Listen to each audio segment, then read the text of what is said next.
Fala, galera desenrolada, sejam muito bem-vindos a mais um episódio aqui do Desenrola SMS para falar de saúde, de segurança, de meio ambiente. Hoje a gente vai ter um assunto que é muito pedido por aqui. A gente vai falar sobre plataformas, né, sobre trabalho embarcado, offshore. Então fiquem por aí, já deixem o like, já se inscrevam no canal também, né, para não perder os próximos episódios que vêm por aí. E já encaminhem para os colegas também no crédito, antes de assistir, porque a gente já sabe que o episódio vai ser bom, né, Yuri? Isso aí, salve, salve, desenrolados e desenroladas. Sejam bem-vindos aí a mais um episódio do Desenrola SMS. Sou Yuri Machado, então é com muita satisfação que recebemos, né, vocês em mais um dos nossos episódios, trazendo conteúdo de qualidade e de forma gratuita, né, visando aí sempre democratizar a informação, que chegue vocês aí com conteúdo que a gente tem certeza que vai contribuir para a vida profissional, algumas coisas até para a vida pessoal, né, de vocês além do profissional, né, porque muitas coisas a gente acaba trocando experiências aqui, é legal que a gente pode levar para esses dois âmbitos, né, mas vamos falar um pouquinho nesse princípio aqui de episódio dos nossos apoiadores. Então iniciamos com a MetaSafety, né, que é a nossa empresa aqui da equipe, né, do time do Desenrola.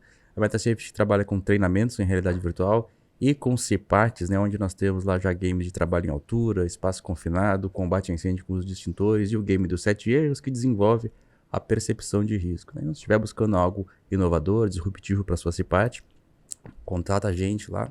Vocês vão com certeza gostar aí do que a gente tem para oferecer, para fugir um pouquinho da mesmice, né? Para fugir daquilo que a gente já tem mais normalmente nas CPATs, né? E também a gente tem uma super promoção, né? Uma parceria que nós temos aí com a Player One, né? E a Player One, o que ela faz, né? Ela trabalha com a parte de quizzes, jornada interativa, onde é possível vocês fazerem, né, as atividades pelo computador, pelo celular, e é possível vocês também verificarem como está o andamento, como está o engajamento do pessoal, a pontuação, e isso é muito legal porque também estimula, né, as formas diferentes que as pessoas aprendem. Então nós estamos aí com essa super promoção, que é se vocês fecharem, né, uma CPAT aí com a MetaSafety e a Player 1, ganham 10% de desconto no valor total, então vocês conseguem complementar, né, os treinamentos, enfim, as atividades da MetaSafety com essas jornadas interativas da Player 1. É um casamento bem legal para vocês fazerem aí na CPAT de vocês, né, e poder trazer coisas disruptivas e diferentes. E também a nossa nova parceira, né, que é a Safe Start. Então a gente começou com eles aí no nosso episódio passado e a gente, né, prometeu que ia falar um pouquinho mais sobre o que eles fazem. Basicamente eles são especialistas aí na questão de fatores humanos, né? Então eles trazem uma conscientização muito forte nessa questão de identificação de pressa, identificação ali de comportamentos não seguros, né, que podem ser algo que acarretem em acidentes. Então, eles costumam dizer que um ambiente seguro, né, começa por essa questão, né, de pessoas, de trabalhar com pessoas, de ter essa consciência. Então, alguns números deles aí, eles falam, né, das 4.000 empresas, né, que eles já atendem em mais de 76 países. Então, já é um case de sucesso, já é um case conhecido. Então, conheça um pouquinho mais lá da safestartbrasil.com.br. Quem quiser dar uma conferidinha no site lá, é bem legal que vocês conheçam o trabalho deles também, e é uma satisfação tê-los como parceiro aqui conosco. Mas vamos lá, Daisy, vamos para o nosso tema, então. Vamos lá, vamos lá.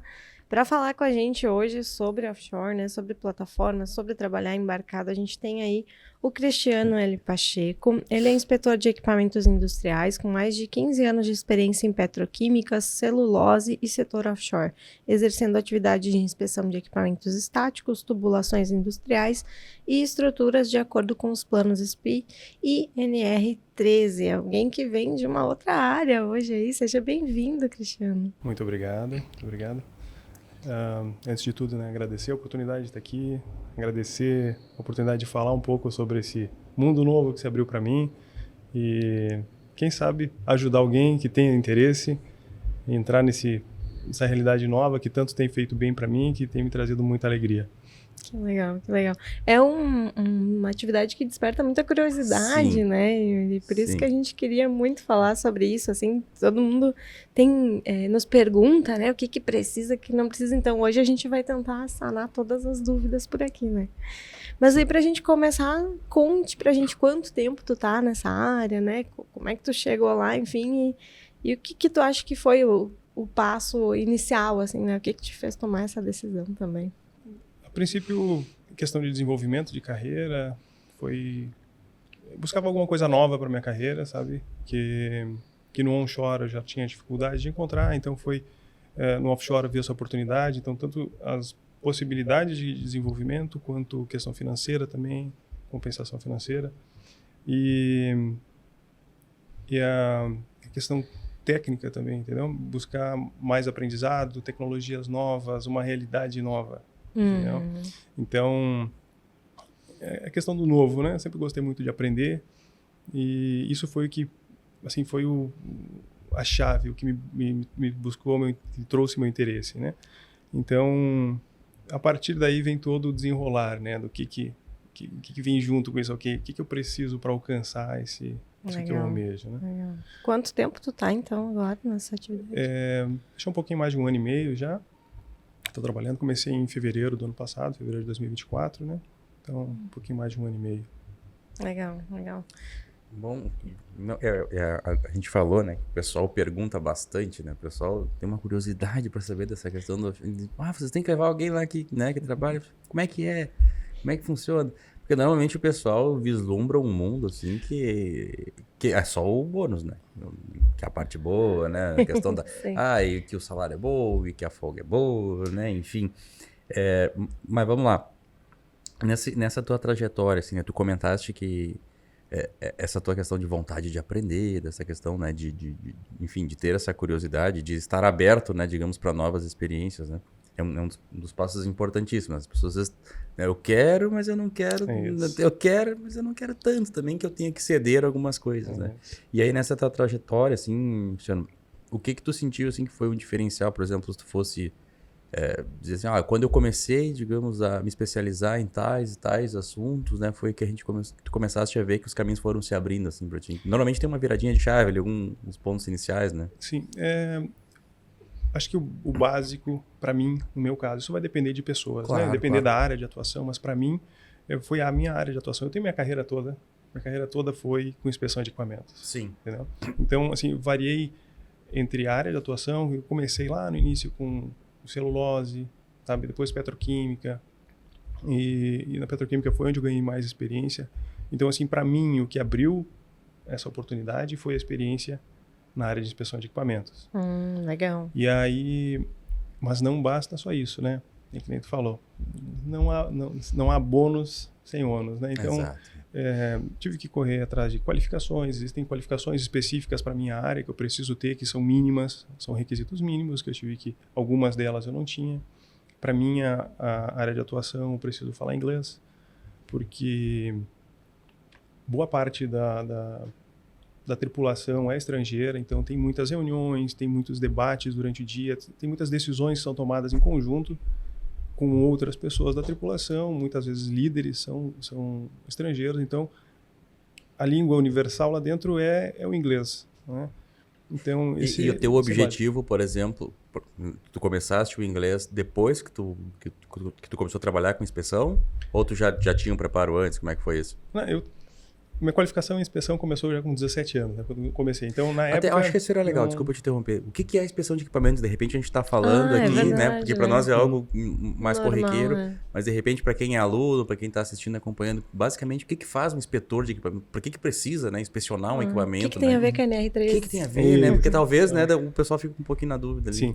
Então tá, vamos começar bem lá no começo, né? Da onde vem a NR13, né? A NR13 é uma norma regulamentadora, ela foi criada a princípio principalmente por conta de caldeiras, né? O escopo básico dela era por conta de caldeiras. Antigamente ocorriam muitos acidentes envolvendo caldeiras, então notou-se a necessidade de ter uma regulamentação para isso e foi criado a partir de um grupo tripartite a norma regulamentadora NR13. E a norma estabelece periodicidades para ser inspecionado, né? No início eram caldeiras, depois entraram vasos de pressão, mais tarde entraram tubulações, entendeu? Tanques, e ela foi sendo aprimorada, mas desde sempre ela teve essa premissa de que todos os equipamentos que são objeto, né, que são alvo do foco dessa norma, devem ser inspecionados segundo alguns critérios, segundo uma periodicidade estabelecida na norma. Aí depende de pressão, volume, fluidos, isso que vai estabelecer a periodicidade, né? E quem faz essa inspeção é o técnico de inspeção, né? Então, E não só ele, né? Tem toda uma equipe, óbvio, né? É o inspetor de equipamentos, ele que vai lá no campo, ou entrar no equipamento, fazer os ensaios não destrutivos, né? Que tem técnicas de inspeção, assim como quando a gente vai no médico, a gente faz um exame de sangue, faz uma radiografia. Boa analogia. Inclusive, alguns desses exames a gente usa também. Radiografia é um deles, ultrassom é um deles. Óbvio, com equipamentos específicos para esse meio, né?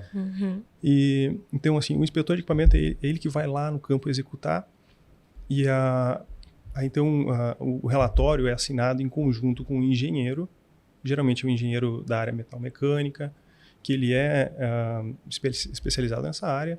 Então, assim, são duas pessoas extremamente especializadas, com background nessa área, e que assinam com responsabilidade legal, inclusive, todos os relatórios dessas inspeções, né? E o intuito é garantir que aquele equipamento tenha condição de operar por pelo menos mais uma campanha, né, dessa periodicidade que a NR13 estipula. E óbvio, né, que a gente não busca isso somente, né? A NR13 diz que tem que operar por 5 anos. Não, a gente busca que ele opere de maneira perpétua, né, quase, né? Mas o mínimo, a NR13 dá o mínimo, né? Então, assim, esse é o de onde vem, né, o inspetor de equipamentos, né? Eu brinco às vezes, né, quando às vezes da minha família alguém me pergunta, né, não é desse meio, me pergunta, o que tu faz no trabalho? Ai, é um pouquinho difícil de explicar, sabe? Porque é uma coisa muito específica, né? Eu brinco, assim, sabe? Não, é como se eu fosse o médico lá dos equipamentos, sabe? A gente tem uma fábrica lá. Boa analogia. E é como se eu fosse o médico lá, o enfermeiro lá, que eu vou lá fazer exames, né, nos meus pacientes e para garantir que eles estejam bem. Saber quem tá bem, quem não tá bem. Isso. E aí quem não tá bem, te procura um tratamento e quem tá bem, tipo, beleza, segue mais uma campanha, né? Legal. E então, assim, por influência do meu irmão, né, na época lá, em 2000 e pouquinhos, eu fiz o curso de inspeção. Meu irmão, ele é mais velho que eu, já trabalhava na petroquímica na época. E aí ele meio que me deu orientação, né, pô, isso aqui é legal. E aí, na época eu entrei no curso de inspeção, eu tinha 17 anos, estava terminando o curso técnico e fazia o curso de inspeção junto, então terminei os dois juntos. E aí, fora dessa área, a única experiência que eu tenho foi meu estágio, mais nada, sabe? Então, então assim, para mim, por isso que para mim foi relativamente fácil entrar no offshore na área de inspeção, porque já estou com 37 anos, então tenho praticamente 20 anos de experiência nessa área, né? Legal. E a questão do inglês que a gente estava falando antes. E aí, a questão do inglês é o seguinte, né? O bom inspetor está sempre estudando, entendeu? Tem muita norma, tem muito documento técnico para ler, manual de equipamento, manual de planta, que tu tem que entender do processo, sabe, da planta que tu está inspecionando para entender o mecanismo de dano. Então, tem muita leitura de documentos que são, às vezes, do fabricante, que é estrangeiro. Muitas vezes não está nem em inglês, sabe? Você tem que buscar uma maneira de traduzir. E aí começou meu aprendizado de inglês. A gente lê muita norma, sabe? A ASME, que é a nossa bíblia, sabe? Ela é toda em inglês. Então, dali começou a necessidade. Fui aprendendo meio na marra. E aí, então, assim, eu tinha bastante facilidade para ler e compreender, devido ao dia a dia, né? Já usava. Já usava bastante. Então. E aí, quando que eu decidi para migrar para offshore, eu digo, bom, agora eu preciso aprender a conversar também, né? Sim. E aí, então, entrei no cursinho, comecei a estudar. Foi questão aí de 6 meses. Tava se enrolando bem já. Que legal. Sim. Que já tinha bastante vocabulário, base, né? E tal, né? Faltava era soltar a língua, né? Perder a vergonha de falar, sabe? Isso é uma coisa que me deixava bastante nervoso. Acho que é uma coisa assim que muita gente se barra nisso, sabe? Não fala porque tem vergonha de errar, sabe? Isso é uma coisa muito legal lá. Tem muita gente de várias outras nacionalidades que também não tem o inglês como língua nativa. Sabe? Eles falam errado do jeito deles, eu falo errado do meu jeito, mas o importante é que a gente se entende. Se comunica, né? Se comunica, sabe? Sim. Então, isso não é um obstáculo.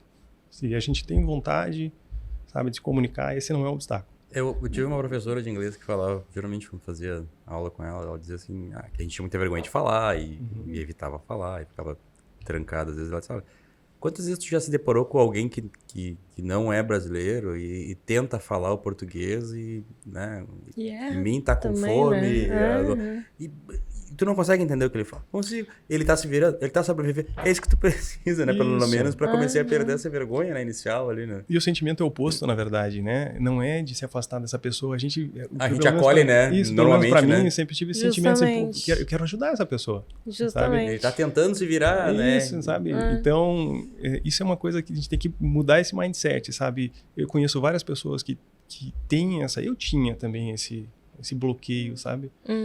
E eu nasci e cresci no interior, numa região de colonização alemã. Muitos familiares meus não falavam português, sabe? A língua principal deles era alemão. A minha avó arranhava um português, assim, sabe? Mas, então, assim, essa dificuldade de se comunicar, isso já vem, sabe? Já é familiar, já vem familiar, sabe? Então... Sim, Já não sim. foi um desafio tão grande, já estava acostumado desde pequena a tentar sabe? se comunicar. Isso, então... Legal. Tá aí, Mas e aí, então, tu diria que esse é o primeiro passo para quem quer entrar nesse segmento que saber inglês, acho que é o fundamental, vai precisar. Além da formação, né? Que tu já tem, digamos, técnica assim, depende especializada. muito da área onde quer trabalhar, entendeu? Quem está disposto a começar na base técnico, sabe? Começar como técnico, sei lá, fazer técnico em mecânica, vai botar a mão na ferramenta todo dia, trabalho pesado, é puxado, não precisa. Né? Tu vai começar a precisar, de fato, falar inglês à medida que tu buscar um cargo de supervisão. Entendi. Mas, assim, tá lá, sabe? Tu já tá lá. As oportunidades aparecem, é um mercado muito bom para quem quer crescer, sabe? Na questão de carreira. Então, sabe? O inglês é um plus que com certeza vai te diferenciar na hora de um processo seletivo, porque o técnico em mecânica, por exemplo, que eu dei o exemplo agora, ele vai trabalhar com um supervisor que muitas vezes é estrangeiro. Entendeu? Então ele tem que ele tem que se comunicar com o supervisor dele. E aí ele não vai depender de um colega que fala inglês, né? Então, se o cara já chega falando inglês, já é uma barreira a menos, entendeu? O dia que surgir uma vaga, o cara tem competência técnica, fala inglês, tá pronto, sabe? Sim. Então, assim, eu não diria que para quem quer começar como técnico seja um pré-requisito, mas é um diferencial bem grande. Bom. Legal. Tá, e aí, vamos falar um pouco da tua rotina. Conta pra gente como é que é esses turnos de trabalho. É cansativo, né? Antes a gente tava falando, são turnos longos. Como é que funciona esse descanso? Dorme aonde lá, né? É um quarto? É um lugar que tu divide com alguém? Como é que é isso, assim? As curiosidades que a gente quer saber. Essa é uma dúvida que eu também tinha e que todo mundo me pergunta isso, né? Mas é legal falar sobre isso. Todas as empresas que eu conheço praticam turnos de 12 por 12, né? Geralmente eles trabalham das 6 da manhã às 6 da tarde. E algumas atividades, como o pessoal da operação, né? Lá o pessoal chama de produção, né? Mas o pessoal que opera a planta propriamente dita tem 2 turnos, né? Um noturno e um diurno. Mas manutenção é somente diurno. E é 12 por 12. Então, mas assim, a rotina tem dias que é bem puxado. Essas 12 horas, às vezes, são bem puxadas, sabe? Porque começa o dia já com uma reunião que tu faz com supervisão, com superintendentes, né? Para debater o que é teu escopo naquele dia, entendeu? Então, assim, 6 horas da manhã tu tem que estar pronto. E todo dia tem a reunião para alinhar. Todos os dias tem essa reunião, entendeu? Interessante. Então, 6 horas da manhã tu tem que estar pronto para trabalhar, certo? Então, 5 horas da manhã começa o café da manhã. Aí, então, das 5 às 6, na verdade, fica à disposição, né? Sempre tem alimentação à disposição, mas os horários são esses, né? 5 horas da manhã começa o café da manhã até às 6. Aí, para quem é supervisor, já tem essa reunião às 6 horas da manhã, 6 e pouquinho, daí tu faz teu DDS com teus subordinados, teus técnicos, né?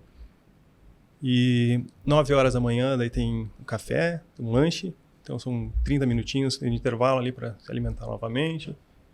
E aí varia um pouco o horário de almoço, mas geralmente é uma hora de almoço, né? Aí varia. Algumas plataformas praticam das 11h30, meio-dia e meio, algumas meio-dia a 1h. Mas, enfim, tem esse horário, uma hora de almoço. 3 horas da tarde um lanche, 6 horas da tarde começa a janta. E aí, durante a noite também tem esses intervalos, né? Pro turno da noite, então, assim, 9 horas da noite tem um lanche, meia-noite tem a ceia, 3 horas da manhã tem um lanche de novo, né? Então, o refeitório funciona full time, tá sempre aberto, e tem um monte um monte de lanchinhos lá, para tu quiser fazer. Perdi o horário do café, entendeu? Perdi o horário do lanche da manhã. Vai lá, sempre tem um cereal, tem fruta sempre tem à vontade, iogurte, leite, bastante coisa, assim, sabe? Então, assim, alimentação não é problema. Passam bem. Passa bem. Até tem que cuidar para não pegar um peso, não ganhar um peso, sabe? Porque... Pois é, se não for meio descontrolado, já... Come bastante. Então, assim, depende da atividade que tu pratica lá dentro, né? Se é uma atividade, assim, que fica mais no escritório, é bem fácil, sabe? Pois é. Faz o cara se perder, né? Disponível ali, né? Não, tem bastante, assim, aí a variedade de alimentação também é bem grande. Então, assim, tem muita coisa calórica, né? Então, se tu não te controlar na alimentação, ganha peso, bem fácil. Mas, em compensação, também tem, para quem gosta, tem academia, sabe? Vai fazer academia, isso é legal. tem teu horário de descanso, tu pode ir lá, tá sempre à disposição. Tem os navios mais novos, né? Que já são projetados para esse fim, eles têm toda uma infraestrutura, né, para o bem-estar de quem trabalha, entendeu? Alguns têm estúdio de música, todos eles praticamente têm academia, sala de TV, né, nos camarotes tem televisão também. Aí você perguntou das acomodações, né? A gente varia um pouco, mas tem camarotes geralmente... Chama camarote, os quartos. Camarote. Perdão, não expliquei. Estamos aprendendo. Estamos aprendendo, né? Geralmente líderes, né, que daí seria o gerente da plataforma, os superintendentes, eles geralmente ficam em camarotes individuais, supervisores em camarotes de duas camas, e aí o resto da tripulação em camarotes de 4 camas, né? Então, eventualmente tu tem algum problema de... Colega que ronca. Um colega que ronca, esse é o problema unânime, assim, sabe? Mas, enfim, tem que ter um pouquinho de compreensão, né? Porque a pessoa não escolhe roncar, ninguém escolhe, né? E aí, então, o convívio exige isso, né? Que tu tenha um pouco de empatia, que tu tenha um pouco de compreensão, sabe? Isso eu acho que não é só lá, né? Isso é na sociedade no geral, né? Lá é uma mini sociedade, sabe? Recorte. Então, tudo que se exige aqui, se exige lá também. Sim. Né? E como é que é a comunicação com a família, assim? Como é que vocês fazem para se comunicar? Tem internet? Como é que é a internet, questão de sinal? Vocês fazem ligação? Como é que vocês costumam se comunicar? Assim, como é que é? Porque deve ser uma saudade realmente tremenda, assim, né? Até quanto tempo você fica lá, por exemplo, né? O pessoal entender também como é que é essa rotina e como é que é essa comunicação com a família. Normalmente as empresas aqui no Brasil praticam para brasileiros, os turnos são de 14 dias embarcados, 14 dias de folga, né? A gente tem acesso à internet, hoje é uma coisa normal, né? Tudo que é lugar que tu vai, hoje tem internet, né? Até pouco tempo atrás era internet qualidade mais limitada, então assim era difícil fazer uma chamada de vídeo, principalmente no horário ali, tipo, inicia o horário de descanso 6 horas da tarde, 6 horas até 9 da noite era bem difícil fazer uma ligação de vídeo, porque tinha muita gente usando. Sobrecarregado. E então agora mais com a Starlink, praticamente todo navio tem já, e então a qualidade de internet é boa, dá pra fazer chamada de vídeo a todo momento. Não é muito regulado isso, sabe? Se durante teu turno de trabalho, deu saudade, quer ligar para casa, ou sei lá, quer resolver alguma coisa, pega o telefone e liga, não tem problema, sabe? Sim. Isso é uma coisa que é muito bom, pelo menos na empresa onde eu trabalho, mas pelo que eu vejo, assim, todo mundo, eu conheço pessoas de outras empresas, né? Todo mundo fala, sabe? Tu tem muita autonomia na decisão do teu tempo. Tu tem demandas para entregar. Bom, né? Tu tem demandas para entregar, entendeu? Entregue suas coisas, entregue suas demandas e gerencie seu tempo, sabe? Isso é muito bom. Então, assim, para quem tem interesse, né, desenvolva isso, sabe? Isso é uma coisa que é primordial, sabe? Porque as equipes são pequenas lá, né? Diferente de uma planta onshore, onde tu tem espaço para comportar quantas pessoas tu quiser, sabe? Tu tem todo um aparato, tudo que tem guindaste, tem tudo que é máquina que precisar. Lá não. Lá, um dos recursos mais valiosos é força humana, é mão de obra, sabe? Então, assim, cada pecinha que tem que estar lá tem que funcionar bem, sabe? Então, todo mundo tem que ter esse comprometimento, né, com essas entregas, né? Então, isso é uma coisa muito importante também, sabe? Essa é uma anotaçãozinha que vale a pena. É a questão do autogerenciamento, assim. As pessoas têm muita dificuldade, às vezes, né? Eu preciso ter alguém me cobrando, me direcionando o que eu tenho que fazer o tempo todo, porque senão eu não funciono. Então, talvez isso não seja para você, né? Então, ou talvez aprender, né? Que se eu quiser algo assim, eu vou ter que mudar essa forma de pensar e de trabalhar, né? Exatamente, sabe? É uma construção, né? A gente não nasce pronto para nada, praticamente, né? Exato. Todo mundo aprende no decorrer da vida e assim, nunca é tarde para aprender coisa nova, sabe? Tem que estar sempre estudando, se aprimorando, né? Então, ok, não tenho isso hoje, vamos lá, vamos se esforçar para criar isso, para né? desenvolver, então, né? Verdade. Ô, Cristiano, e mais uma curiosidade para encerrar a questão das rotinas aí. Como é que é feito o acesso à plataforma, né? Vai de helicóptero mesmo, né? Quanto tempo é de deslocamento hoje no teu caso, né? Como é que funciona isso? Bom, a grande maioria, né, das empresas hoje fazem um embarque por helicóptero, né, salvo poucas exceções, né, plataformas fixas, mais antigas, mais próximas da costa, onde ainda é feito de navio, né? Mas assim, isso no Brasil são raras exceções, assim. No Brasil hoje a grande maioria é por helicóptero. Aí o tempo de helicóptero varia muito, sabe? Por conta da distância, né? A gente tem navios que ficam próximos da costa. Quando eu falo navios, entendo plataforma. Né? Por que eu falo navio, né? Porque hoje aquela tendência de aquela plataforma quadrada com as perninhas lá que a gente vê na televisão, não que ela não seja mais usada, mas não é a tendência mais hoje em dia, principalmente aqui no Brasil, né? Dada a característica das nossas reservas, é muito mais viável tu extrair através de FPSOs, né? Que são os navios, esses flutuantes, né? As plataformas flutuantes, né? Então, a grande maioria dos navios hoje embarcam de helicóptero. Depende muito o tempo da distância, né? Tem navios que ficam 50, 60, 80 quilômetros da costa, o que? 20, 30 minutos, rapidinho, tu tá ali, sabe? Muito bom. Alguns ficam mais longe, dá 2 horas e pouco, quase 3 horas de helicóptero, entendeu? Aí tu fica lá 250, 280 quilômetros da costa, né? E água até chegar lá. Só água, né? Tu tocou na questão, né, a gente falando do helicóptero, e aí eu queria já puxar um gancho para a questão dos treinamentos necessários, né, porque eu imagino, né, que como tu tá num helicóptero ali, pode acontecer uma emergência, e aí vocês devem ter algum preparo, né, para caso ocorra algo, como é que faz, né, como é que reage? Sim, são 2 treinamentos, assim, que são primordiais, né, falando do helicóptero, tem o HILT, que é uma sigla em inglês, né, que é Helicopter Underwater Escape Training, ok? Seria treinamento de escape de helicóptero submergido, né, submerso, perdão. Nesse treinamento tu vai aprender como te portar numa ocasião de emergência.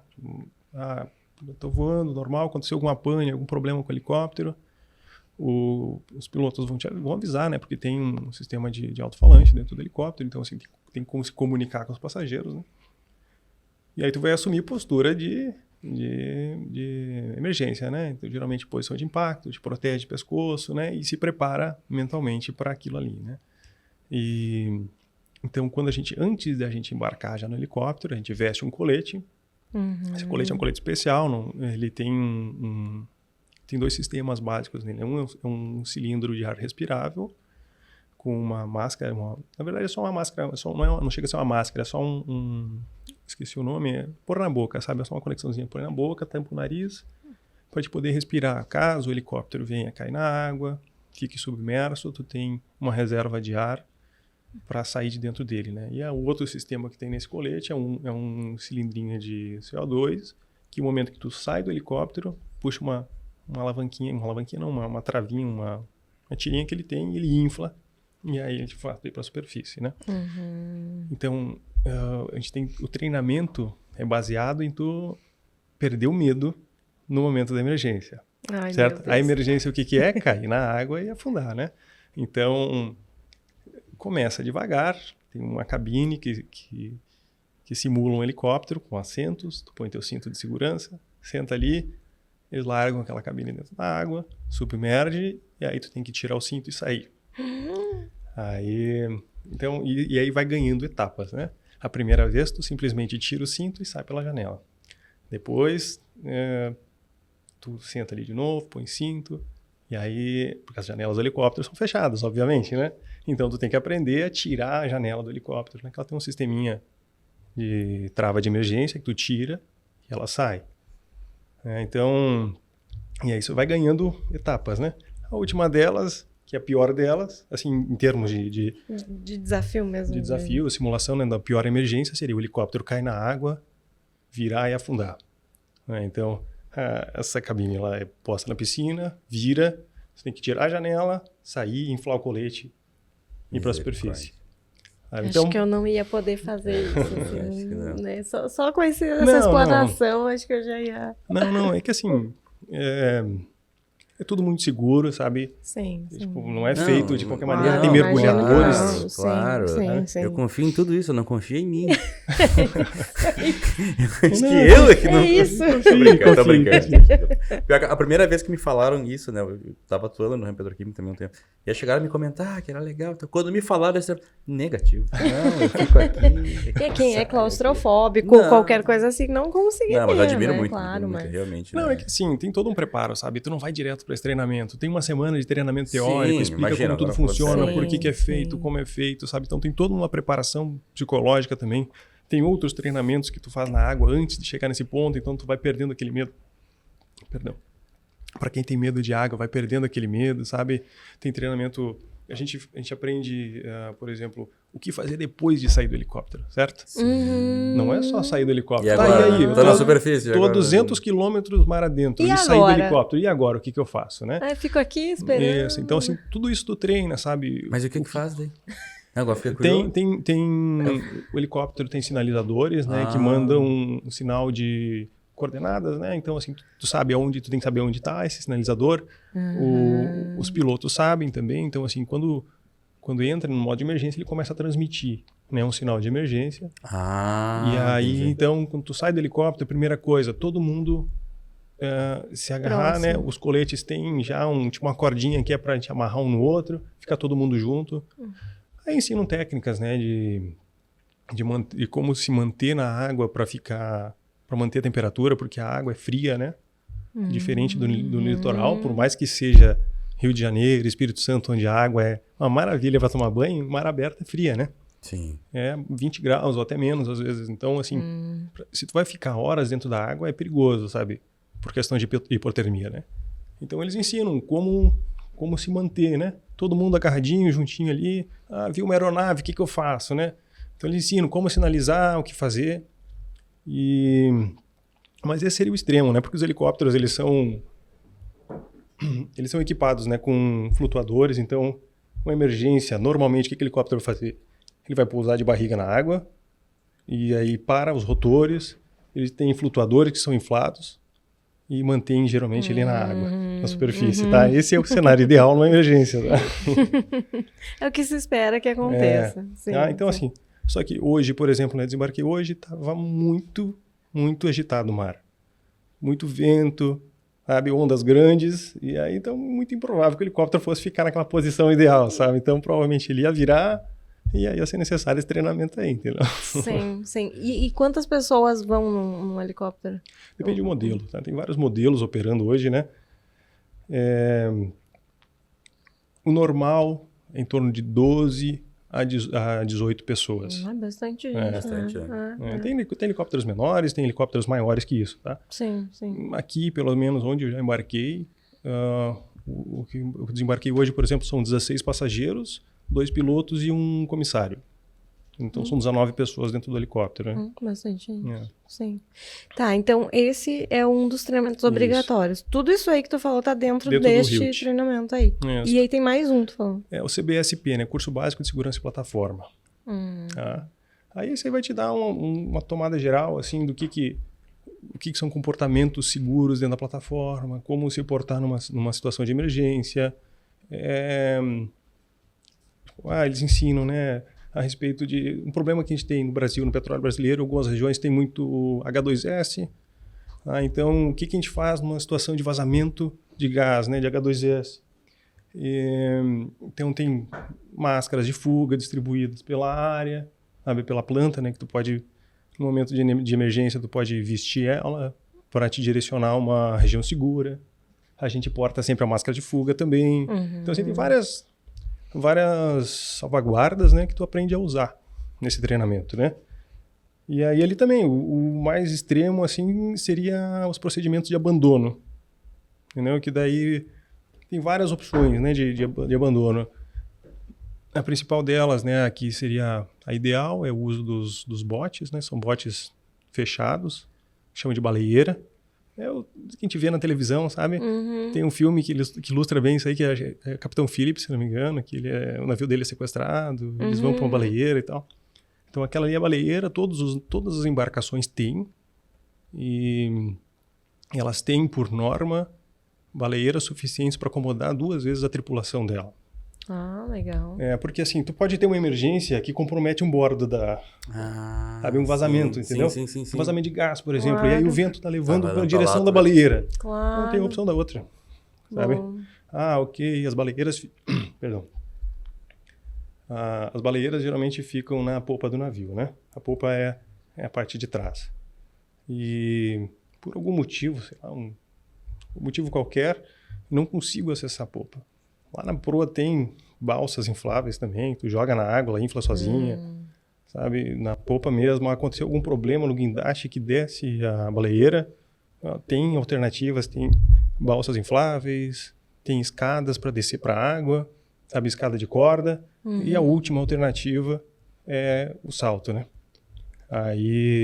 Mas esse assim é o extremo do extremo do extremo, Sim, sabe? quando tudo deu errado, daí... Mas assim, tem muitas etapas antes que precisam falhar para chegar nesse ponto, né? E tu já chegaste a passar por algum tipo de emergência nas tuas atuações, onde tu já executou as atividades? Ou, enfim, já teve algum conhecido que precisou passar por uma dessas situações, assim? Não de evasão, né? Acontece, eventualmente, de ter algum vazamento, mas assim, é bem raro, né? E aí, só que toda planta ela tem um sistema de monitoramento, né? Principalmente de gases, né? Então, um vazamento pequeno, geralmente, ele é rapidamente detectado. Tem vários sistemas que se sobrepõem, tem sistema de detecção de gases, tem sistema de detecção de chama, entendeu? Então, por exemplo, eu, inspetor de equipamento, eu tiro muito fotografia, né? A bordo é proibido tu usar o flash da máquina, porque o flash da máquina pode enganar o sensor de chama e parecer que é um flash de explosão. Então, você pode ver como é sensível isso, né? sabe? Sim, é um detalhe que faz diferença. Então, assim, tem vários sensores ali que, eventualmente, por um vazamento muito pequeno, ele alarma e é tratado como uma emergência, entendeu? Todo mundo vai para o ponto de encontro. Sim, faz deslocamento. E aí é o seguinte, espera o tratamento, né? Espera o desdobramento daquilo ali, sabe? Tem que esperar, ver a brigada de emergência, analisar o que está acontecendo, ver se consegue contornar o problema. E até esse ponto já me aconteceu, mas agora ir para evasão, não. Graças a Deus, não. E vocês devem fazer simulado, ó, também, né? Toda semana. Toda semana. Eu ia perguntar isso, qual é a periodicidade do simulado. Sim, todas as semanas a gente faz. Aí isso faz completo, né? Simula uma emergência, cada semana é um aleatório, né? Algo diferente. O pessoal inventa um cenário diferente, os mais complexos, os mais mirabolantes possíveis para treinar o pessoal, né?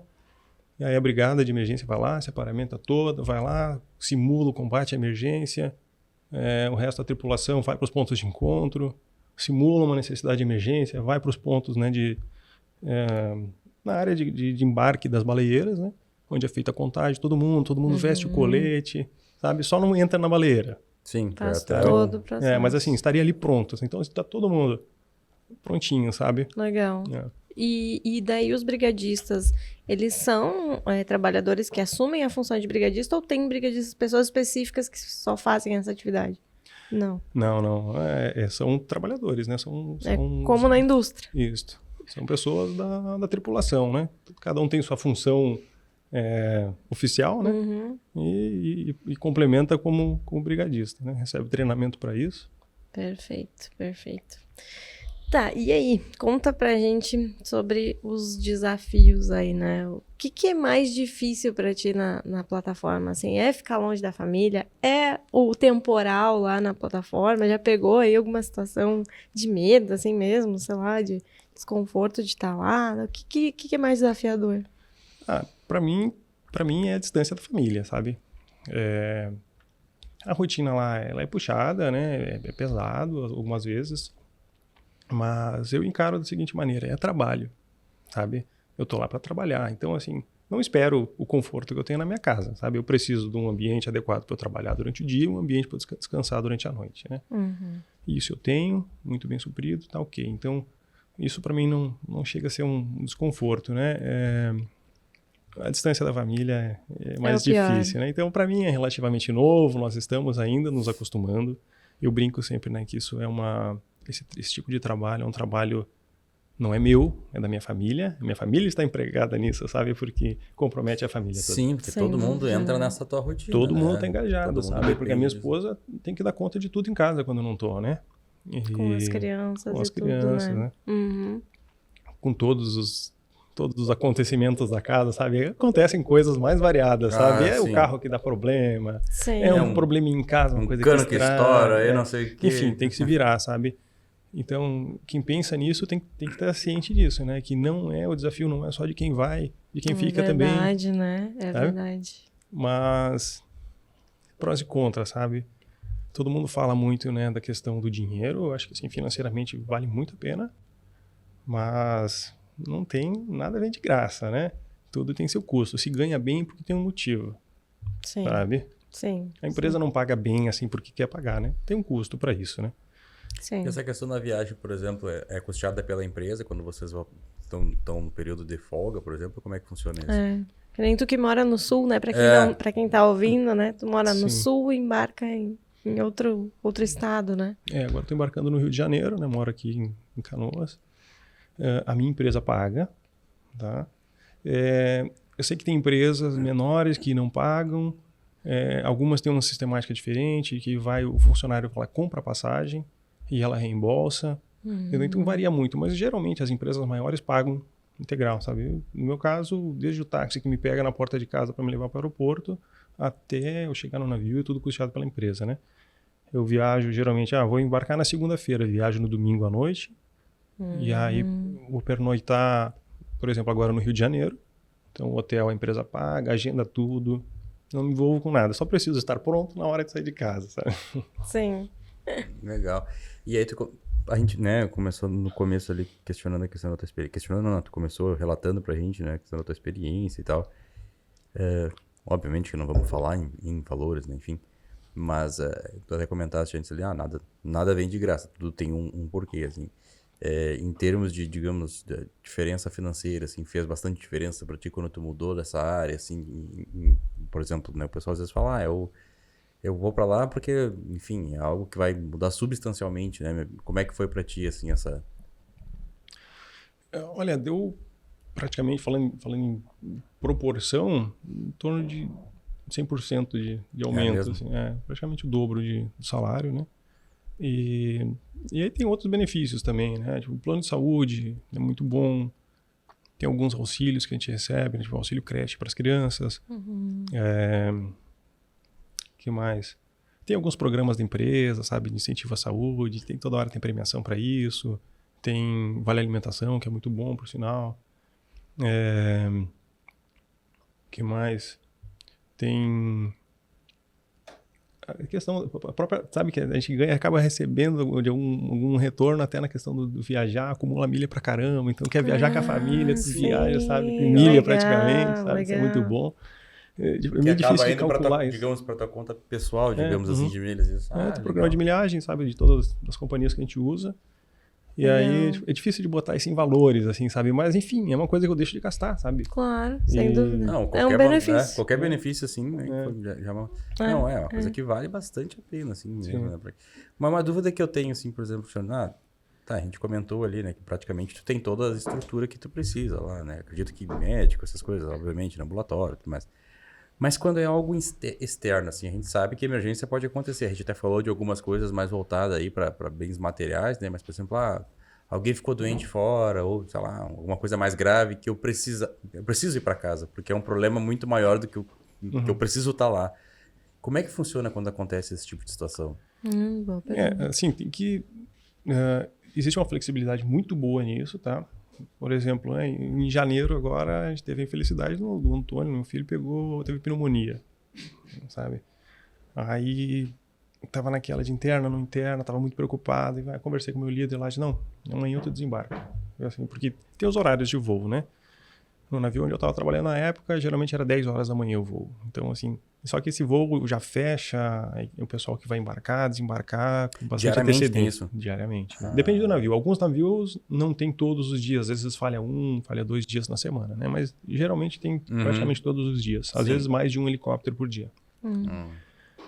E aí, então, nesse caso, eu comentei com o meu líder, eu digo, cara, eu tô preocupado com meu filho e tal, gostaria de ir para casa, né? Então, beleza, vou utilizar aqui agora. Não deu para desembarcar no mesmo dia, porque já estava fechado, né? O helicóptero já estava cheio e já tinha passado o período de modificar, de mexer, né? na equipe que ia embarcar ou desembarcar. Então, eu acabei desembarcando no dia seguinte, né? Então, sempre esse tipo de emergência tem essa flexibilidade, mas óbvio, né? Tu vai estar limitado pela disponibilidade de helicóptero, né? Claro. Em caso de saúde mais grave de quem está trabalhando lá, aí independente do horário, um problema grave de saúde, independente do horário, eles chamam um helicóptero que vem especialmente para levar a pessoa, né? Um helicóptero que ele é já preparado, né, para uma situação de emergência médica, né? Sei lá, um problema de saúde, o cara infartou, entendeu? Isso acontece, né? Infelizmente acontece. Está sujeito a qualquer momento, em qualquer lugar acontecer. Sim, sim. E então tem o Medvac que chama, né? Tem um helicóptero já preparado para isso, com a equipe preparada para isso. A bordo tem enfermeiro, né? Que está preparado para lidar com isso. Tem bastante equipamento, tem, sabe, o preparo em questão de recursos a bordo é muito bom. E aí rapidamente vem o helicóptero também, né? Para buscar essa pessoa, né, se for o caso, né? Então tá bem amparado, sabe? Sim. É uma realidade completamente diferente, né? É algo muito desafiador, muito desafiador. Mas não fica entediado às vezes, assim, de olhar pro lado e só ver água e eu fico assim agoniado. Eu tenho medo dos temporal. Um temporal. Imagina mas, temporal, assim, é questão dos temporais. Meio do nada. Questão dos temporais, assim, é que isso é meio que um clichê, sabe? A gente vê na televisão, realmente é muito impressionante aqueles temporais, aquelas ondas gigantes, mas isso não acontece com muita frequência no Brasil, sabe? Aqui o mar é muito mais calmo. Aqueles vídeos de onda que vem, que cobre o navio, que atinge meio da plataforma. É desse mesmo que a gente tá falando. Não, isso é no Mar do Norte, né? No Mar do Norte é assim mesmo. Mas assim, pensa que tem plataformas que estão operando lá desde o início e acabam parando de operar porque chegam no fim da vida útil, sabe? Sim. Então, assim, confiança na engenharia. É isso aí. É confiança na engenharia, sabe? Ela é projetada para aquilo ali, é bem projetado, sabe? Então, não chega... Mas pode assim, acontecer de, por exemplo, tu ter que desempenhar atividade durante um evento climático, assim, que tu vai ter que se expor a isso ou não? Não. Não, porque como toda empresa, né, se preza, o bem maior são as pessoas, né? Sim. Então, é muito, muito, muito difícil imaginar um cenário onde seja necessário tu sair do casaril no meio de um temporal. Entendeu? Na verdade, é proibido, né? Existem códigos como é que eu vou explicar? Existe um código de cores que te diz o quão seguro está a sair. Interessante. Geralmente, aqui no Brasil, está sempre liberado, porque por mais que tenha chuva vindo, que tenha um ciclone vindo, nossos ciclones aqui são uma besteirinha comparado com o que acontece lá no Mar do Norte, no Hemisfério Norte, né? Sim. Então, assim, no máximo é um vento forte e é muito difícil ter uma limitação para isso, mas em ocasiões que são raras, mas podem acontecer, existe ali uma limitação que fica todo mundo avisado, tem um sistema de anúncio por alto-falantes dentro de todo o casaril, né? Então, assim, tudo, os escritórios, camarotes, eles ficam dentro do casaril, que chama, né? Que é uma parte mais na popa do navio. E ali dentro tem um sistema de alto-falantes, né? Na verdade, tem todo o navio, né? Mas lá dentro tu consegue separar, é onde a maior parte dos anúncios é feito. E nesse tipo de situação também é anunciado ali, entendeu? Tem limitação por isso. Ou às vezes algum trabalho acontecendo também. Não pode acessar tal área do navio. Então, tudo é anunciado ali, né? Então a comunicação é muito fácil, sabe? É uma unidade pequena, né? Então é fácil de se comunicar com as pessoas, né? Então, Sim. E aí, com relação às atividades, né? A gente até comentou um pouquinho no começo ali da questão do inspetor e tal. Mas um dos questionamentos ali que a gente colocou, até para lembrar na hora de conversar contigo, assim, obviamente, né? Tu comentaste que precisa adentrar em alguns equipamentos, né? Enfim, tem trabalhos em espaço confinado e tudo mais. Mas tem alguma questão de inspeção submersa também? Tem alguma questão que vocês façam isso nesse sentido? Não, existe isso, né? Mas eu não tenho qualificação para isso. São pessoas Qual é o profissional que tem a qualificação para isso, no caso? São mergulhadores profissionais. Mergulhadores, né? Mergulhador daí. profissional. Mas daí, sim, são tão ocasionais essas necessidades que é contratado. Não tem ninguém a bordo com essa Não fica qualificação. ninguém disponível lá, Não, digamos, para não fazer esse compensa. tipo de atividade. Não, porque assim, hoje a gente tem muitos drones, né? Tem drone de tudo que é tipo. E existem os ROVs, né? Que são submarinos, são drones submarinos. Né? Que interessante, não sabia disso. A grande maioria das manutenções são feitas com ROVs, né? As manutenções, nem estamos falando de Não, inspeção. falando em mergulho, né? Falando em mergulho. Daí, Não, né? ok. Sim. Que aqui a gente tava falando em inspeção, de Só olhar. olhar, Nós já Não. tá falando que eles já são capazes. Manutenção. Porque pensa assim, o desenvolvimento dessa tecnologia veio junto com o desenvolvimento de extração de petróleo. Claro. Né? Porque Claro, faz sentido. a lâmina d'água, a profundidade onde a gente extrai óleo hoje, está variando mais de 2 quilômetros, entendeu? Tem lugares que chega a 3 quilômetros de profundidade de água. Então, assim, não tem como uma pessoa suportar essa pressão. Sim, até pela Entendeu? questão Claro, teórica, né? Não claro. tem como, né? Toda a instalação, toda a parte ali de conexão do poço é feito por ROVs. equipamento. Assim, são máquinas grandes, Legal, tá? São legal. máquinas grandes, tá? E como é que era feito isso antes, será? É que não se extraía, né? Antes Não de ter tinha essa tecnologia, pressão. não se extraía Não, nessas não tinha profundidades. capacidade de fazer extração nessa... Sim. Aqueles vídeos, né, aqueles vídeos lá que a gente estava falando agora há pouco, lá do Mar do Norte, lá, por que é tão famoso? Né? Porque lá se extrai mais tempo. Aquela região lá é raso, né? Relativamente raso o mar. Então, ali tu tinha a possibilidade de pôr mergulhadores. Não sei se era feito, né? Sim. Assim, no passado mais recente, né? Mas provavelmente começou assim, entendeu? Talvez com pessoas.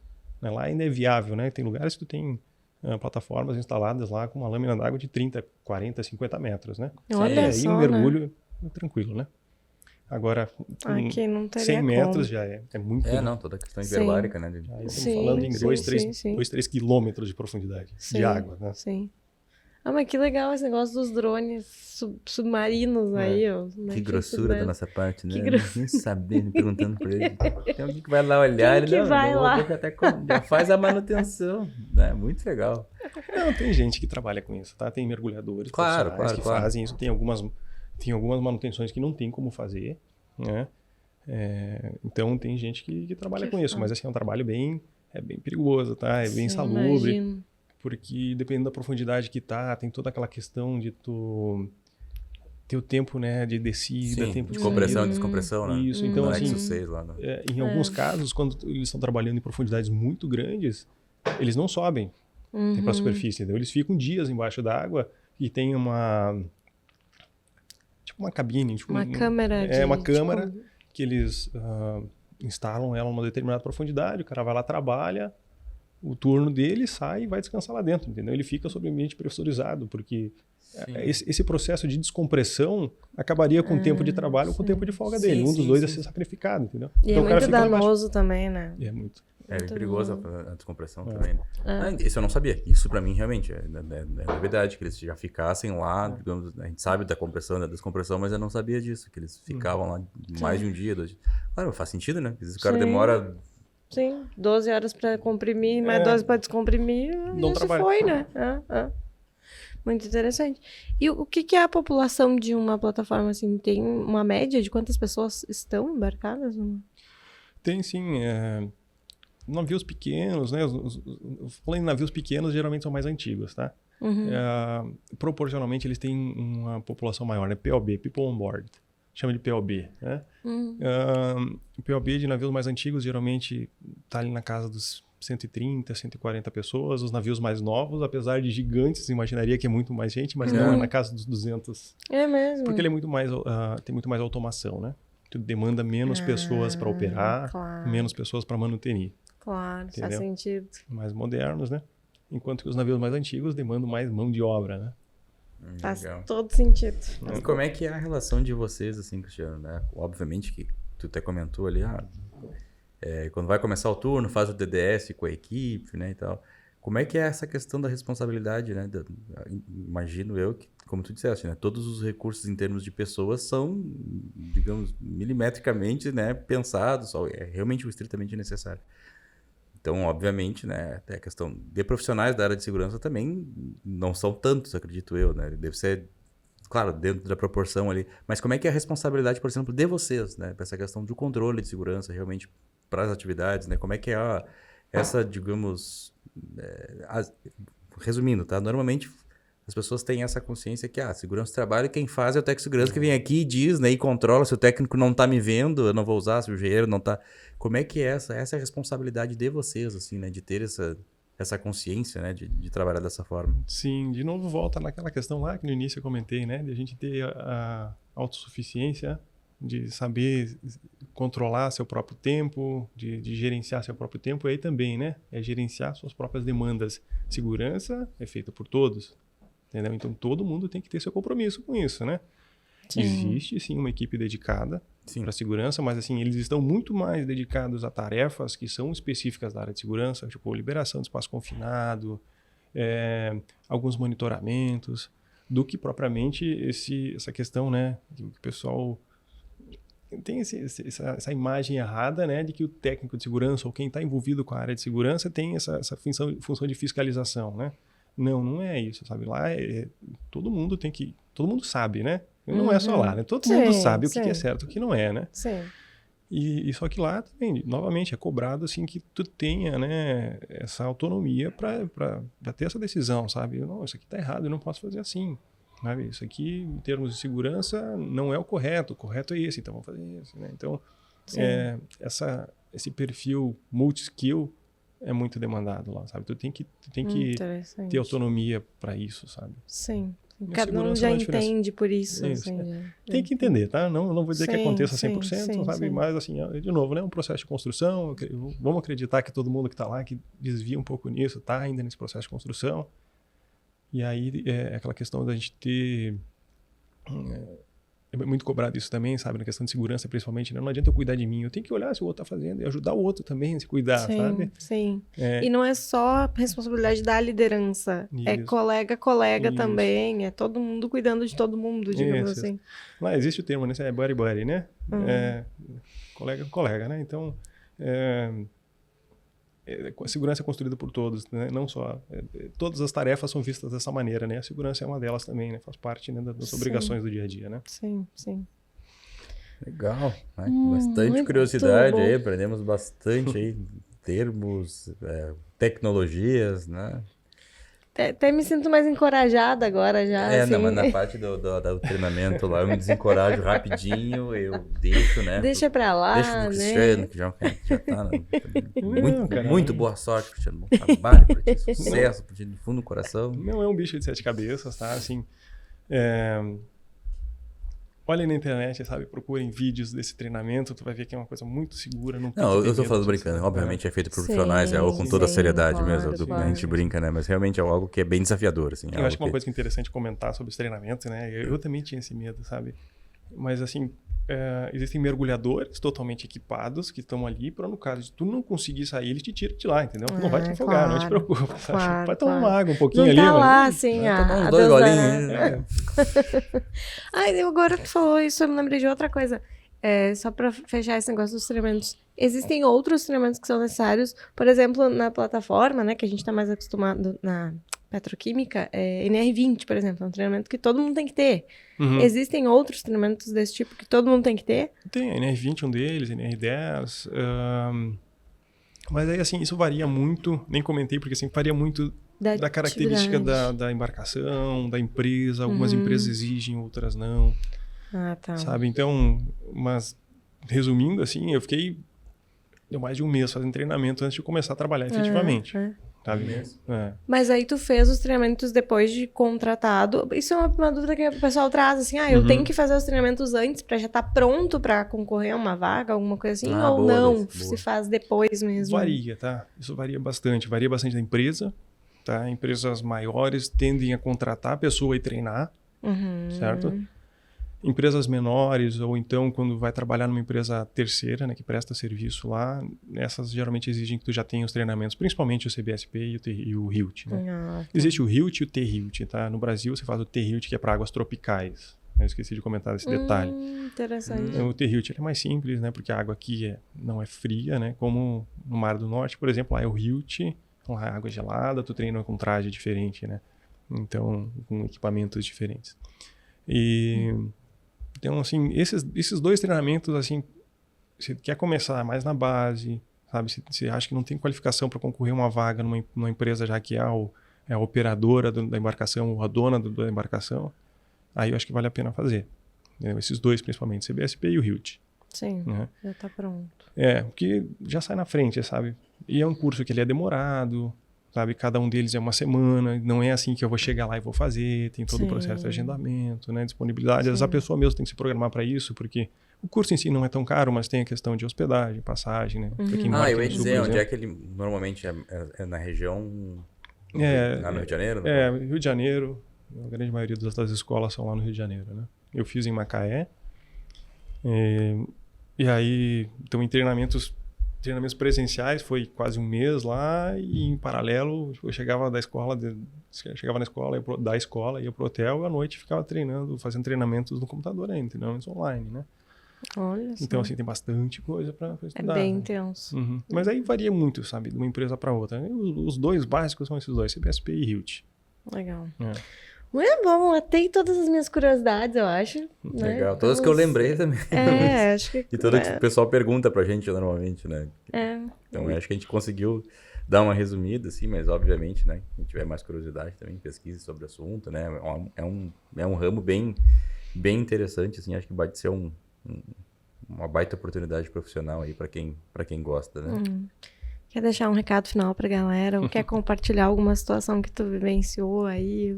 Enfim, o que foi uma virada de chave pra ti, né? Ou alguma situação? Não, assim, acho que uma coisa que é muito legal pra mim foi abriu a mente, assim, sabe? Que é um mundo totalmente diferente, sabe?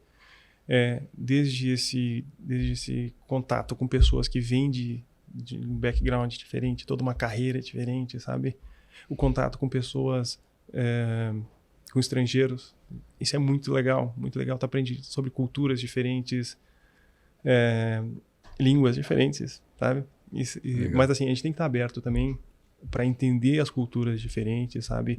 Porque a gente tem costumes no Brasil em diversas áreas, né? Vamos falar aqui só em questão de manutenção, tá? A gente tem legislações no Brasil que fora do Brasil não existem. Então, tem pessoas que tendem a olhar, às vezes, para quem é estrangeiro, porque ele não tem essa cultura que nós temos aqui, tende a olhar para ele e achar que essas pessoas não têm a preocupação com integridade, não têm essa preocupação com segurança, mas tem que lembrar, sabe? Isso não é cultural para eles. E isso vale para várias outras coisas, sabe? Se tu não analisar bem, tu vai entender que os estrangeiros, às vezes, têm uma tendência a não querer fazer as coisas de maneira segura, mas não, sabe? É uma questão cultural. Não existe NR13 fora do Brasil. Claro, né? claro. A minha área não existe fora do Brasil, não existe inspeção de equipamentos, não existe o SPI fora do Brasil, né? Então, a gente tem que estar aberto para isso, né? Então, e não é só na manutenção, né? É no convívio, no dia a dia, sabe? Eu gosto muito de sentar lá para jantar, para almoçar com os estrangeiros. Tem muito indiano, tem muito filipino, romeno, canadense, inglês. Tem gente do mundo todo, sabe? Então, tem a oportunidade de conversar com pessoas assim de culturas totalmente diferentes da nossa, mas a gente tem que estar com a mente aberta para entender isso também, entendeu? Claro, claro. Assim, não jogue na defensiva porque tu pode te ofender ou tu pode ofender alguém com isso, né? Seja aberto para entender os outros também, né? Então, e aí também até na questão técnica, é tudo muito diferente lá, sabe? Porque é projetado, comparando com uma petroquímica, aquilo é projetado para um ambiente totalmente diferente, sabe? Então, as oportunidades de aprendizagem, de aprendizado, perdão, são muito vastas, né? E o mercado offshore tem uma coisa que é muito legal, que ele é muito dinâmico. Então, toda hora surgem oportunidades de crescimento profissional. Legal. Óbvio, tem que estar pronto para se esforçar, tem que estar pronto para estudar, sabe? Não tem limite. Eu brinco assim, né, com o pessoal, todo mundo lá tem oportunidade de ser gerente de uma unidade. Que legal. Sabe?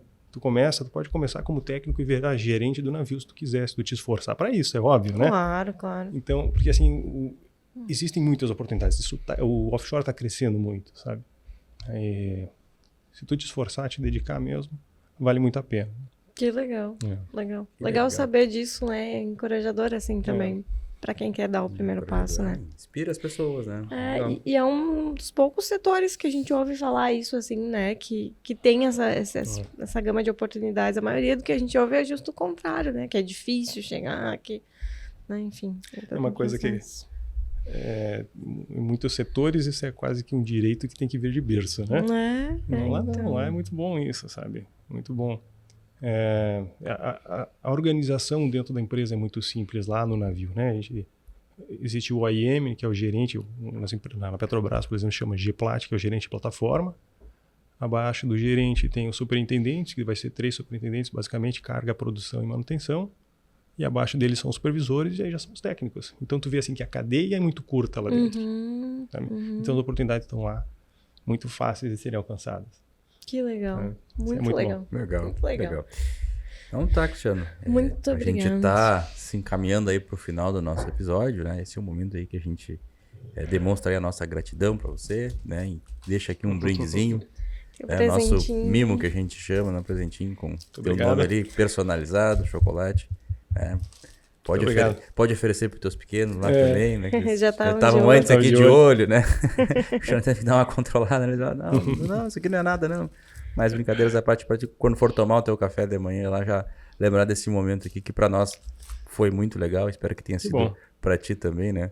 Tu é um cara que está acostumado a viver experiências novas, espero que essa seja mais uma para ti agora, né? Vai botar no teu rol de experiências aí, tá? Então a gente agradece sempre muito, principalmente o teu tempo, né? Ainda mais que o teu tempo é bem cronometrado, digamos assim. Então a gente agradece muito, né, por tu ter vindo aqui compartilhar com a gente, conversar, né? E, enfim, foi de grande valia para nós, com certeza, aí a tua presença conosco. Eu que agradeço a oportunidade, como eu comentei antes, né? Se nessa nossa conversa aqui eu pude de alguma maneira ajudar alguém que tá a fim de ir para offshore, tá ok, tá pago esse tempo aí muito bem, sabe? Que legal. Fico muito contente com isso, que quando eu busquei essas informações não foi muito fácil de achar, o caminho era meio bagunçado, então se de alguma maneira eu ajudei alguém aqui, tá ótimo para mim. Estou muito feliz. Legal. Obrigado mais uma vez, Cristiano. Bom, pessoal, então a gente tá se encaminhando aí pro final do nosso episódio, então a gente vai falar nesse bloco final aqui dos nossos apoiadores, né? Lembrando da MetaSafety, né, que é a nossa empresa aqui do time do Desenrola SMS, que a gente trabalha com treinamentos e partes em realidade virtual, game de trabalho à altura, espaço confinado, combate a incêndio, 7 erros, né, que desenvolve a percepção de risco. E a nossa parceria aí com a Player 1, né, que trabalha com a parte de quizzes, jornada interativa, que não precisa parar a produção, pode ser feito pelo PC, pelo celular, né, e é possível acompanhar em tempo real o desenvolvimento das equipes, né, como é que está o engajamento do pessoal. E nessa nossa promoção aí, 10% de desconto para quem fechar esse pacote com ambas as empresas, né? Contratem lá, contatem também a gente, né, para entender um pouquinho mais como isso funciona, se você quer algo diferenciado aí para sua CIPART.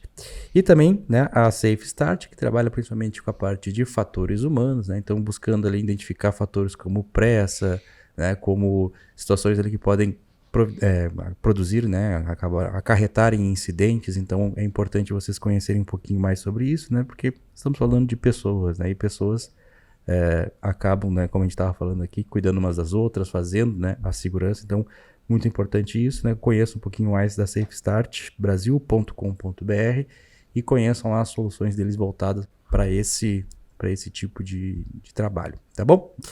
Da minha parte era isso, Daisy. Muito obrigada a todos que ficaram com a gente até aqui. Não se esqueçam, deixa o like, compartilhem com os colegas, né? E se inscrevam no canal, né? Ou na rede aí no streaming, onde você está ouvindo ou assistindo, para não perder os próximos episódios. Obrigada, Cristiano, mais uma vez. Até uma próxima, gente. Tchau, tchau.